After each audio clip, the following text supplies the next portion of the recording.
Today we are going to discuss regarding the important topic which is very important to almost everyone who comes to Canada is regarding the house. And to have a house, you have to have a mortgage. So we have a guest who is going to let us know all the in and outs for the mortgages, how to get the mortgages, and how to make a deal in the house in a very smooth way. And let's introduce to our guest, Shilpa Pai.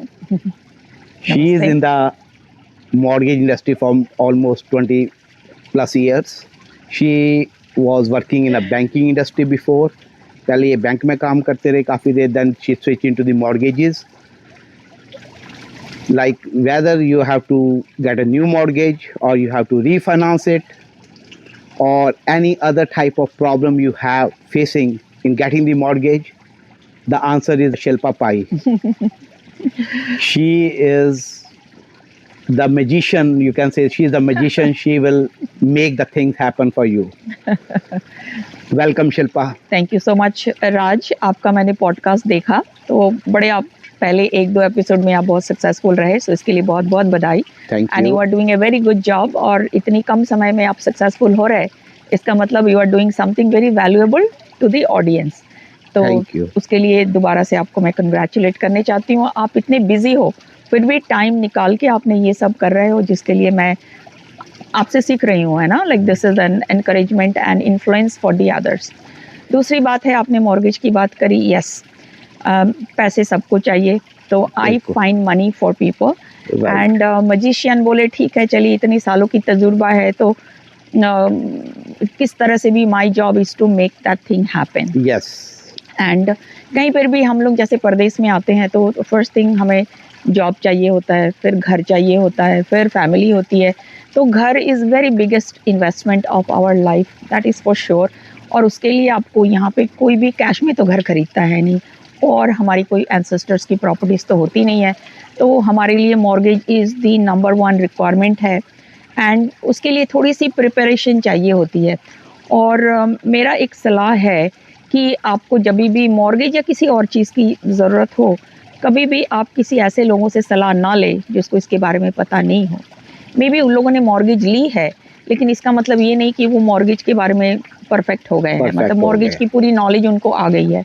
तो आप किसी ऐसे से बात करें जो आपको अच्छे तरह से गाइड कर सके. स्पेशली बहुत तरह तरह की बातें रिगार्डिंग मॉर्गेज मार्केट में चलती है, लोग फंस भी जाते हैं. So please go someone that who can really guide you properly.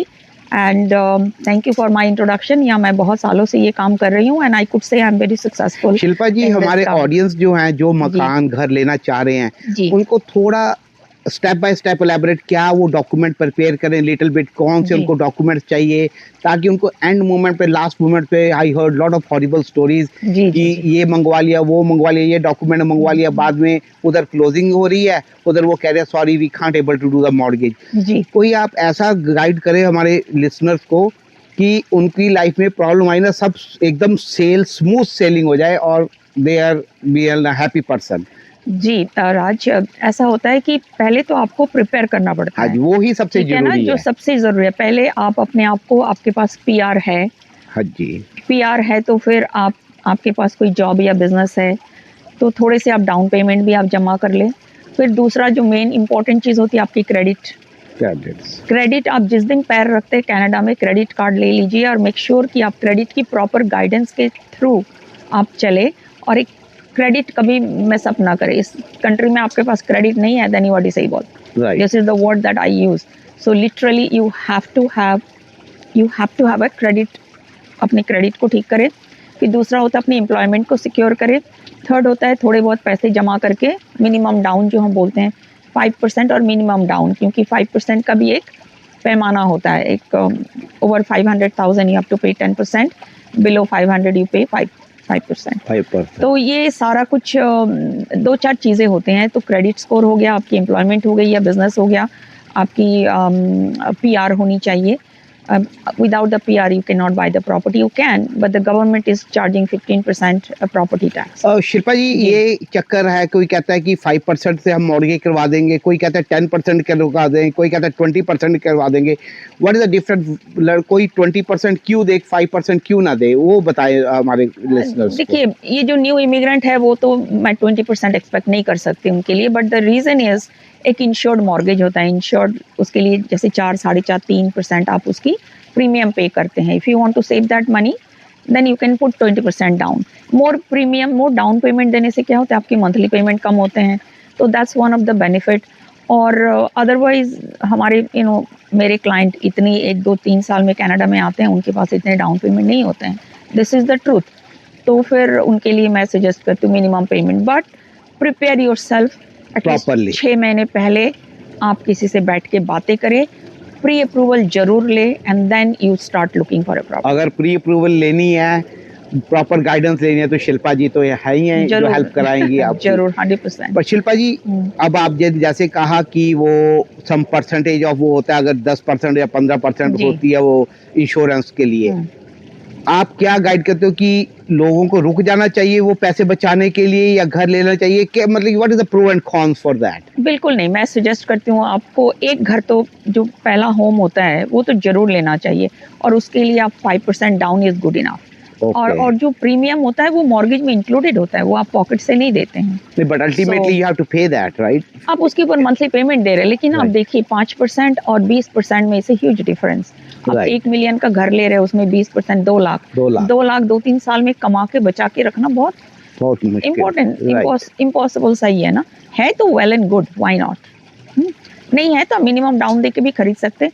और दूसरी चीज़ ये है राज, की आप घर नहीं खरीदते हैं, रेंट भी कोई चीप तो है नहीं, तो रेंट भी एवरी ईयर आपके ऊपर ही ऊपर जा रहा है, तो एक घर तो छत आपका होना चाहिए, तब जाके ना आपकी इमिग्रेंट लाइफ जो है थोड़ी सेटल होती है।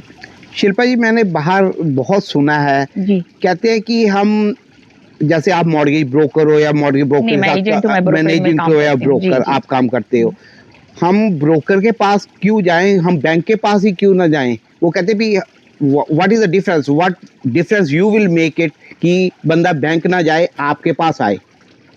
देखिए देयर आर, क्या बोलते हैं, ये आपकी चॉइस होती है। समटाइम क्या होता है कि एक ब्रोकरेज के पास, हमारे पास बहुत सारे ऑप्शंस है, और आप जब बैंक में जाते हैं, bank is only selling their, one bank is selling their own product, और उसकी प्रोडक्ट में वो बॉक्स में आप फिट नहीं हुए तो आपको थोड़ी सी डिसहार्टन हो सकते हैं कि जी मेरी मॉर्गेज नहीं हुई, हम तो क्वालिफाई नहीं है। बट ये बात सच नहीं है।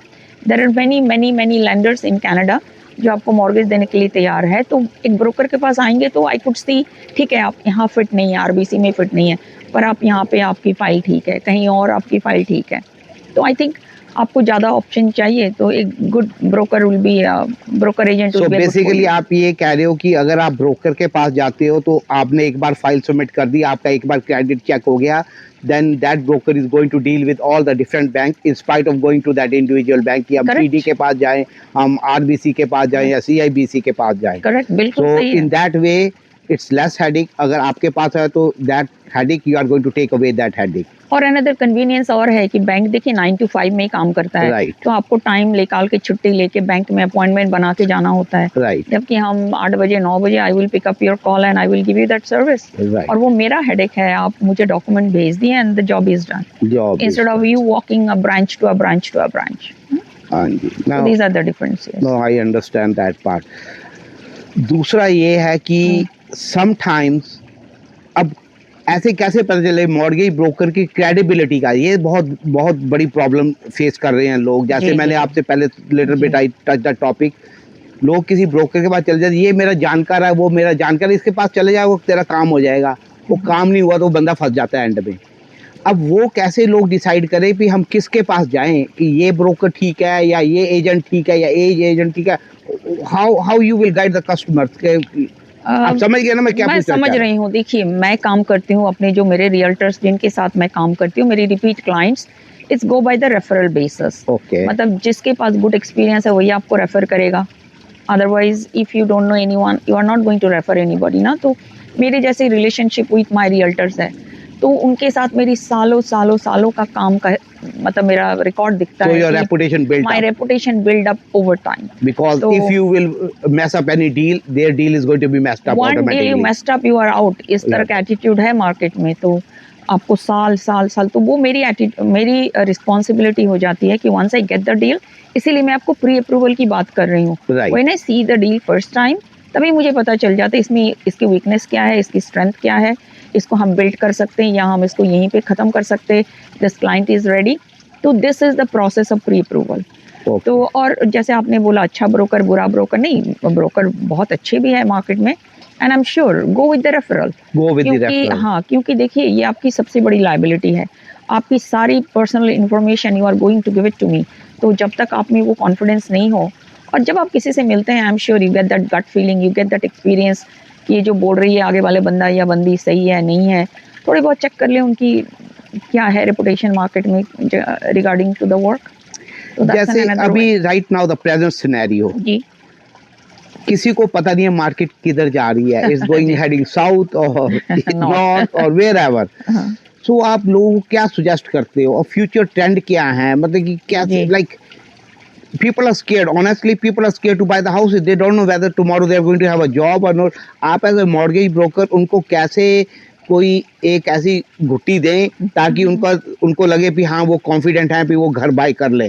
देखिए ये इन्वेस्टमेंट का टाइम नहीं है. अच्छा. Investor should not put their money right now into the real estate market, क्योंकि आपको पता नहीं वो कहाँ जाने वाला है. लेकिन जिसको एक घर चाहिए, आप रेंट से तो बच नहीं सकते. कल जॉब भी चला जाए तो क्या आपका रेंटर जो ओनर you है have वो to pay बोलेगा rent. आपको नहीं पे करनी है. Right. आपकी फैमिली है तो आपको एक घर तो चाहिए. तो first time home buyer 5% down देके एक छोटा मोटा घर भी वहाँ से आपको शुरू तो करना ही चाहिए. Right. So this is the best time for the first time home buyers, and because the prices काफ़ी लो है. Price and is market low. जो रेंट इंटरेस्ट रेट है वो भी धीरे धीरे मैनेजेबल पोजीशन पे है. It's not the two high और टू लो. हम होप करेंगे कि थोड़ा इससे अच्छा हो जाए ताकि everybody will have an easy life. But my suggestion, anybody first time home buyer, they should get into this market. तो आप फ्यूचर ट्रेंड्स में कैसे देख रहे हैं कि market is going to go up और गोइंग टू गो डाउन, देखिए- व्हाट्स योर विजन इज? देखिए मैं तो होपफुल हूँ. कनाडा में इतनी सालों से मैं रहती हूँ तो मार्केट अप एंड डाउन तो होता ही है. ग्राफ कभी फ्लैटो तो होता नहीं है, ऊपर नीचे तो करता ही है. Right. सो हमारा जो ट्रेंड था ऊपर जाने का वो अभी धीरे धीरे नीचे ही आएगा. यू नो, और यहाँ पे और कुछ है नहीं कि पॉलिटिकल अनस्टेबिलिटी वगैरह वगैरह, जो टैरिफ वगैरह, तो आई एम श्योर धीरे धीरे ये सब सेटल होने वाला है. And it looks optimistic actually. मेरा जो एक्सपीरियंस है देखिए ये तो दुनिया का नियम है, ऊपर नीचे नथिंग इज फिक्स्ड, है ना. लेकिन ये सारे फर्स्ट वर्ल्ड कंट्री है, बहुत जल्दी ये नीचे भी आते हैं तो रिकवरी के पीछे भी वो लग जाते हैं. तो जैसे पिछले मुझे नहीं पता इस 2008 और 10 there was a time market थोड़ी नीचे थी, रिसेशन थी, some job losses were there, लेकिन मेरे और घर की प्राइस भी गिर गई थी उस टाइम पे भी. सारे बिल्डर्स की होम जैसे आज के दिन में चल रहा है, but in my opinion that was very quick recovery थी. मुझे लगता with in an year that was recovered. तो फिर से हम उसी सिचुएशन में है, पर ये उनके लिए है जो ऑलरेडी घर खरीद चुके हैं. हमारी प्राइसेस गिर गई है, लेकिन जो मार्केट में नया आना चाहते हैं, this is the best time for them actually. I encourage everybody to, क्योंकि घर की वैल्यू काफ़ी नीचे है and there is a good negotiation. आप काफ़ी और भी उसको नीचे करके बाय कर सकते हैं. It's a buyer market basically it's a buyer first time home buyers market, है ना, क्योंकि घर तो आपको चाहिए. आप कहाँ कितने दिनों तक आप रेंट में रहेंगे, and rent is you are just paying somebody else's mortgage, so why don't you pay your own. तो देखिए ये ऊपर नीचे होता रहता है. हमने इतना बड़ा रिस्क लेके कनाडा घबराना नहीं चाहिए. घबराना बिल्कुल नहीं. हम इतने जब घबराए नहीं, अपनी कंट्री छोड़ के, घर छोड़ के, फैमिली छोड़ के, फ्रेंड छोड़ के आए, फिर किस बात की. आगे आगे आप रहना यही है तो सब कुछ ठीक हो जाएगा. तो आप इंटरेस्ट रेट के बारे में क्या देख रहे हैं? देखिए मैं आने वाला तो कुछ नहीं, पर फिर भी होपफुल है कि वो नीचे आ जाए. I think the 17th another cut is coming, क्योंकि यूएस में वो फ्रेड का कट था. सो यूएस कनाडा फॉलो करता रहता है. So we are very hopeful कि इस बार वो थोड़ा नीचे आए तो एक हमें एक राहत की सांस मिले, है ना. तो ये भी अनदर गुड न्यूज. हाँ, जो सोच रहे हैं उनको they should get into it. और ये एक इंडियंस की है, हम 20% 30% डाउन पेमेंट दे के घर खरीदे, बिल्कुल नहीं. आपके पास 5 है मिनिमम है, वही दे के आप गेट इनटू द मार्केट. तो हमारे लिसनर्स हैं जी, कई लिसनर्स चाहते हैं कि वो इस मॉर्गेज इंडस्ट्री में आए मतलब as a employ, as an mortgage agent. Mortgage agent.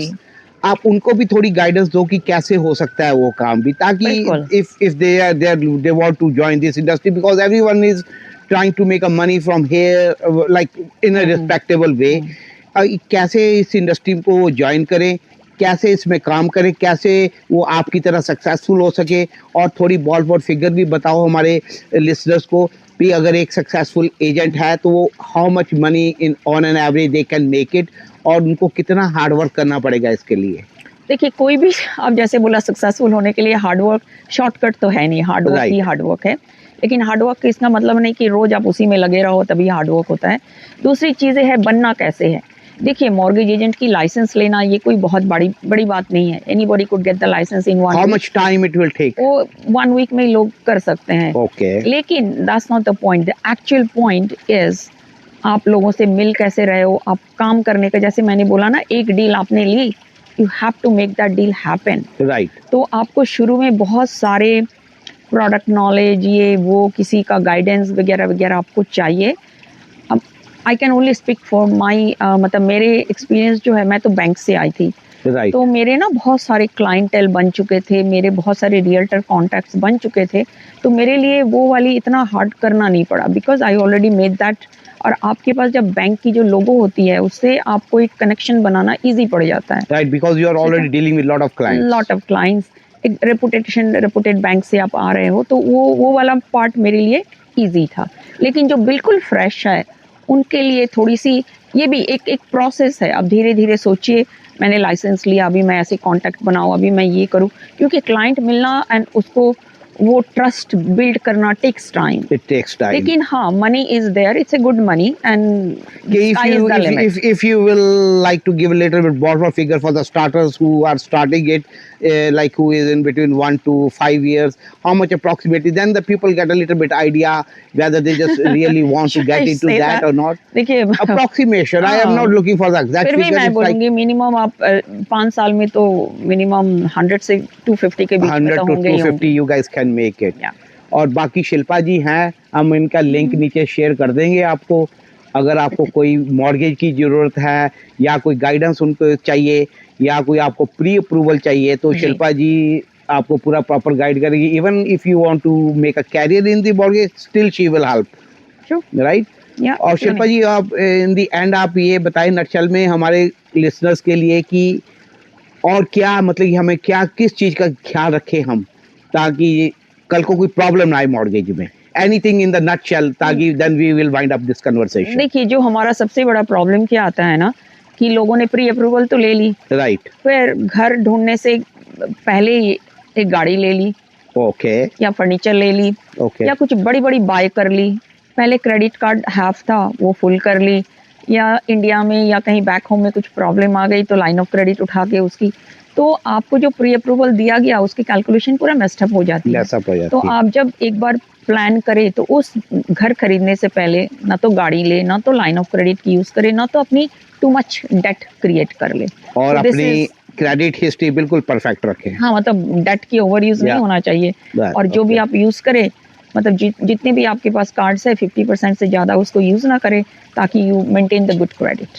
एक सवाल मेरे दिमाग में और आ रहा था, जी। जैसे इमिग्रेंट्स होते हैं, दो तरीके के इमिग्रेंट आते हैं। स्टूडेंट भी आ रहे हैं, पीआर भी आ रहे हैं, और एक आ रहे हैं जो जॉब लेके वहां से आ रहे हैं, company to company transfer Work हो रहे हैं, वर्क परमिट पे। वर्क परमिट, या plus they already have a job there. Some work permit people don't have a job, they have just a work अच्छा, हाँ परमिट। हाँ, मतलब एम्प्लॉइज जिनको हाँ जी, स्पॉन्सर करते हैं। स्पॉन्सर करते जी, हैं। जी। आप उनके लिए क्या सुजेस्ट करते हो? स्टूडेंट्स के लिए क्या सुजेस्ट करते हो, या जो वर्क परमिट पे जॉब से आए हैं उनके लिए क्या सुजेस्ट करते हो? जो पीआर आए हैं उनके लिए कैसे? जो पीआर आए हैं वो तो काफी पैसे लेके आते हैं साथ में, right? They have certain amount of money with them. उनको क्या करना चाहिए? उनको 5% ही देना चाहिए, या 20% दे दें, या जो आए हैं कैसे करें, वो कैसे हिसाब किताब करें? देखिए, जो आप बोल रहे, जो पैसे लेकर आए हैं, कोई ज़रूरत नहीं है कि आपको 20% दे के ही घर लेना है। Government, if you have a PR, आप मिनिमम डाउन डाल दें, पैसे को थोड़ी सेफ जगह पे रखें फॉर द रेनी सीजन, क्योंकि मार्केट थोड़ी सी अनसर्टन है, आपको अब नए हैं, बहुत सारे खर्चे आ सकते हैं। I would always say save your money. वो मेंटालिटी ना रखे कि जी मैंने CMHC देना है, कितना 4-4.5% है, वन टाइम है, पर आपको कम पैसे डाल के यू आर मतलब you are getting the opportunity to own a property, You still have your cushion and a still your backup. Question at the backup, लेकिन क्यों Right. पूरे खर्चे आप पैसे डाल दिए, अभी आपके पल्ले कुछ है नहीं, मॉर्गेज का हेडेक आ गया, डाउन पेमेंट कम दीजिए और ये कीजिए। अच्छा, स्टूडेंट वाला क्वेश्चन जो आपने किया था, देखिए स्टूडेंट्स की जो मैं क्या बोलूँगी, एक तो जो बच्चे सुन रहे हैं, पहले वो अपनी संगत को ठीक करें, who they are hanging out with, और जो दूसरा है वो आते साथ अपना क्या कहते हैं ना, बड़े बड़े गाड़ी खरीद लेते हैं, उससे अपना credit, I am sure they are messing up with their credit. तो ये दोनों चीज़ों से वो बचे स्लोली। मतलब एक कंट्री में आप जब नए आते हो, बच्चे छोटे उम्र में आते हो, फैमिली बैक होम में है, आई नो आपको वो फ्रीडम अच्छा लगता है, बट एक किसी का प्रॉपर गाइडेंस से आप चले, फिर this country you will have lots of opportunity for sure. लेकिन आपको एक प्रॉपर तरीके से जाना पड़ेगा। आप इस तरह से जो हु हा शोशा करके लाइफ निकाल रहे हैं, दैट इज़, मैंने देखा लड़कियां इस मच मोर डिसिप्लिन वे में रहती हैं, काम कर रही है, पैसे जमा कर रही है, पढ़ रही है, they are not into cars and all that. लेकिन बंदों के लिए पैसे भी कमा रहे, but they are kind of not discipline. Not discipline. तो 1 साल 2 साल आप एंजॉय कर लो, हम नहीं बोलते मत करो, लेकिन कहीं ना कहीं पैसे को जमा करना सीखो। एक छोटा मोटा घर लेके ना उस पैसे को आप वहाँ पे इन्वेस्ट कर दो, क्योंकि इस कंट्री में ना तो GIC, TFSA, किसी में भी पैसे हैं नहीं। Eventually property will give you the money, right. एक शिल्पा जी, मुझे सुनने में आया, just clear the point for the audience, वो RRSP से भी वो पैसे निकाल के वो डाउन पेमेंट करते हैं, वो क्या चक्कर होता है, वो भी समझाएं। वो देखिए, वो फर्स्ट टाइम होम बायर्स का होता है, आई थिंक हाँ अप टू 35% फर्स्ट ईयर आप यूज़ कर सकते हैं ईच। ओके। तो $35,000 है आपका ना लिमिट। तो उसमें क्या होता है ना, गवर्नमेंट उसमें आपकी जो टैक्सेस आप जो बचाते हैं वो चार्ज नहीं करती है, और उसका कुछ ईयर्स के बीच में आपको उसको पे बैक करना होता है।